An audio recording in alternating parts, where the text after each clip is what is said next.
Hello students, हम chapter पढ़ा है खाद्य संसाधन। इसमें वैसे खाद्य संसाधनों की बात कर रहे हैं जो हमें पौधों से प्राप्त हो रहे हैं। चलिए आज की क्लास में हम लोग बात करने वाले हैं कार्बनिक खेती के बारे में। कार्बनिक खेती क्या होता है? कार्बनिक खेती यानी कि organic farming. Organic farming farming तो चलिए देखते हैं ऑर्गेनिक खेती क्या होता है इसके बारे में। देखिए, पहले से अगर हम लोग बात करें हमारे पूर्वजों की, हम अपने पूर्वजों की बात करें तो वो जो खेती करते थे वो कार्बनिक खेती ही था। पहले जब अभी ये जो रासायनिक उर्वरक हम लोग देख रहे हैं, ये रासायनिक उर्वरक जब नहीं थे तो उसके पहले लोग खेती में क्या करते थे जी? सरसों का जो खड़ी होता था, खड़ी है ना जी, जैसे सरसों को तेल निकलवा कर जो उसका वेस्ट बचता था वो खड़ी कहलाता था, उसको डालते थे। गाय के गोबर को सड़ा कर जाते थे। घर में आने वाली सब्जियों वगैरह के छिलकों को गोबर के साथ ही रख देते थे, वो सड़ गल के क्या बन जाता था? वो आपका प्राकृतिक उर्वरक बन जाता था और उसका इस्तेमाल खेती में होता था। तो इनके उपयोग से क्या होता था? खेती तो होती थी लेकिन पैदावार कम होता था, यानी कि कम मात्रा में हमें अनाज प्राप्त होता था। तो पहले जो लोग थे कार्बनिक खेती ही करते थे। कार्बनिक खेती का मतलब है कि उस खेती में सिर्फ कार्बनिक पदार्थों का ही उपयोग हो, या कह सकते हैं कि उसमें रासायनिक उर्वरक की अल्प मात्रा में या ना के बराबर इस्तेमाल हो, ज्यादा मात्रा में कार्बनिक पदार्थों का इस्तेमाल हो, और वही खेती कार्बनिक खेती। तो पहले जो पूर्वज इस्तेमाल करते थे खेतों में, जो भी देखते थे ना, गोबर वगैरह, सब्जी का छिलका वगैरह, ये सब सड़ा गला कर वो क्या करते थे? उसका कंपोस्ट तैयार करते थे। मैंने बताया ना खाद कंपोस्ट के बारे में, तो उसका इस्तेमाल करते थे और उसको खेती में उपयोग करते थे। तो पहले कार्बनिक खेती होती थे। अब उस समय भी कीड़े लगते थे, कीट लगते थे, तो उससे बचाव के लिए वो लोग क्या करते थे?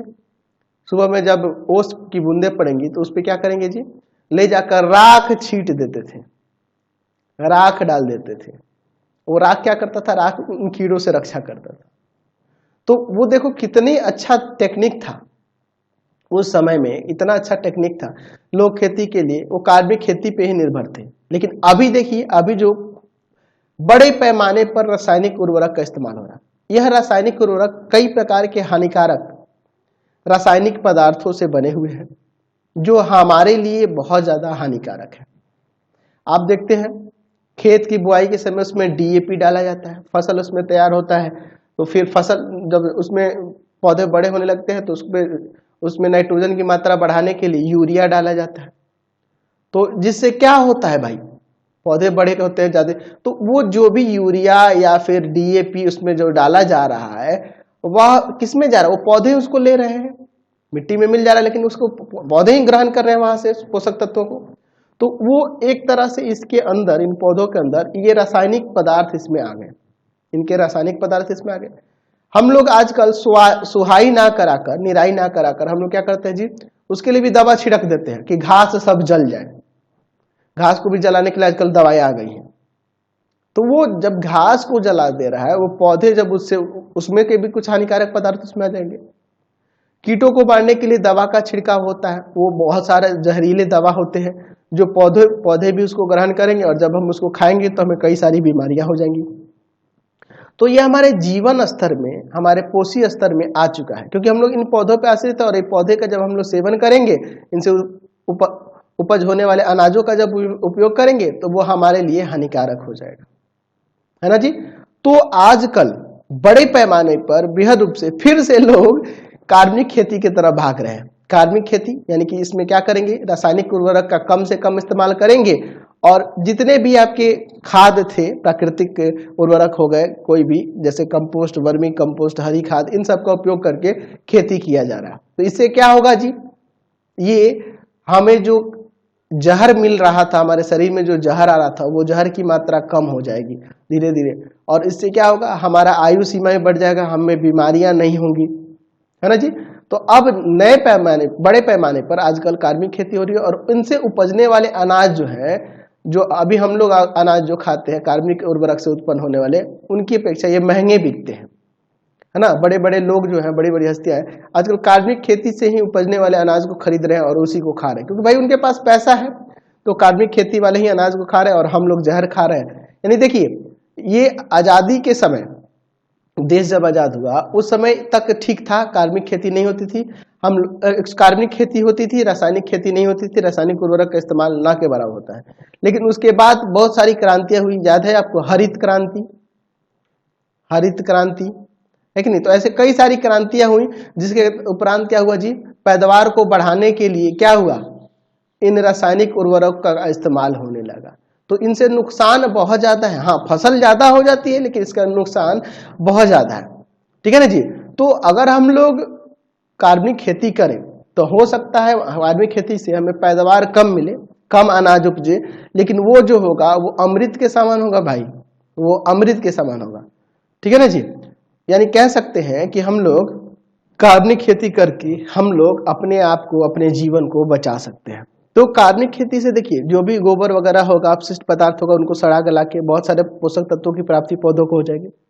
साथ ही अब कई तरीके से कार्बनिक खेती हो रही है, जैसे नील हरित शैवाल का नाम सुने आप, नील हरित शैवाल।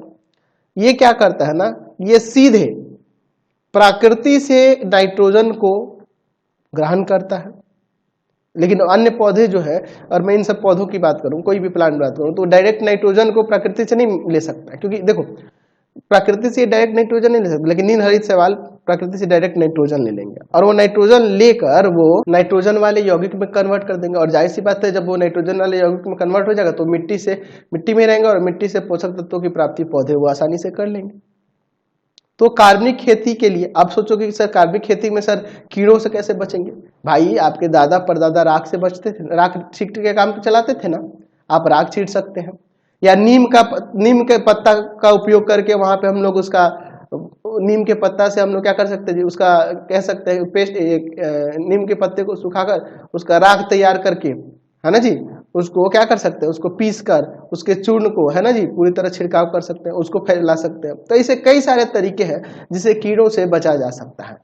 तो अभी भी हाँ, खेत में जो घास वगैरह उगते उसको निराई करा दें, खुरपी के माध्यम से उसे सुहाई करा देंगे तो आसानी से वो क्या हो जाएगा जी, वो खरपतवार दूर हो जाएगा। तो उसके लिए हमें कोई रासायनिक पदार्थ की जरूरत नहीं पड़ेगी। लेकिन आजकल हम लोग इसी रासायनिक उर्वरक की तरफ ही तेजी से भाग रहे हैं, जो हमारे लिए, आने वाले पीढ़ी के लिए, सबके लिए हानिकारक है। हम लोग इसके बारे में यहाँ पे लिख सकते हैं कि खेती की, कार्बनिक खेती के बारे में, खेती की वह पद्धति जिसमें रासायनिक उर्वरकों, पीड़कनाशकों तथा अन्य रसायनों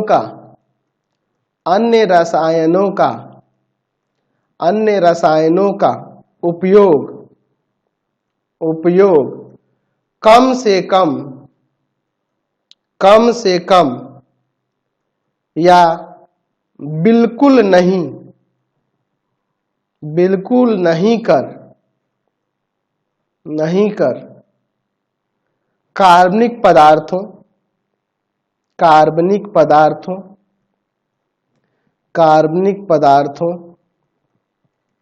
का उपयोग हो, कार्बनिक खेती कहलाती है। कार्बनिक खेती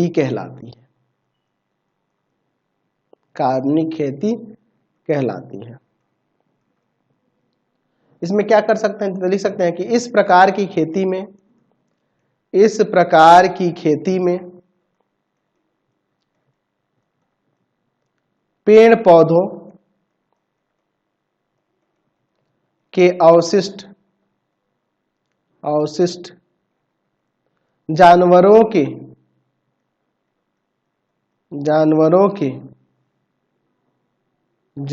के मल मूत्र आदि कार्बनिक पदार्थ के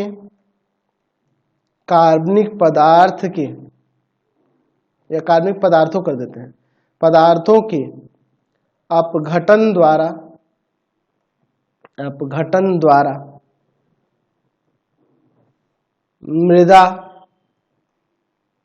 मृदा की उर्वरता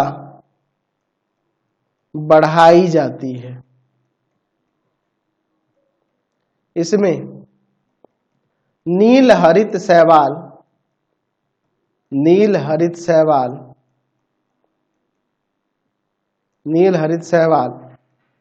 का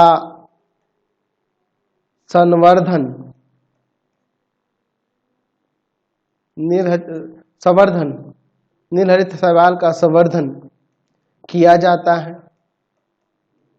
जाता है जो वायु से नाइट्रोजन गैस को ग्रहण कर उसे नाइट्रोजन या नाइट्रोजनी यौगिक में बदल देते हैं। ठीक है ना जी, जिससे मिट्टी की उर्वरता बढ़ती है, ऐसे हम लोग कह सकते हैं। ठीक है ना जी, लिख सकते हैं कि कीड़ों से बचाने के लिए, है ना, विभिन्न प्रकार के कीटों को नष्ट करने के लिए नीम की पत्तियों,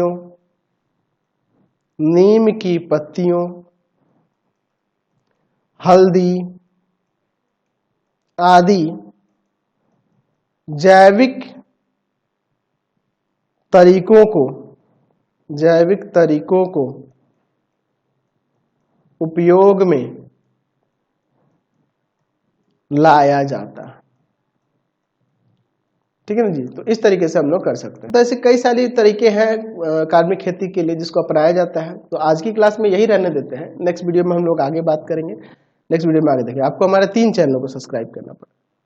पहला है पाथफाइंडर क्लासेस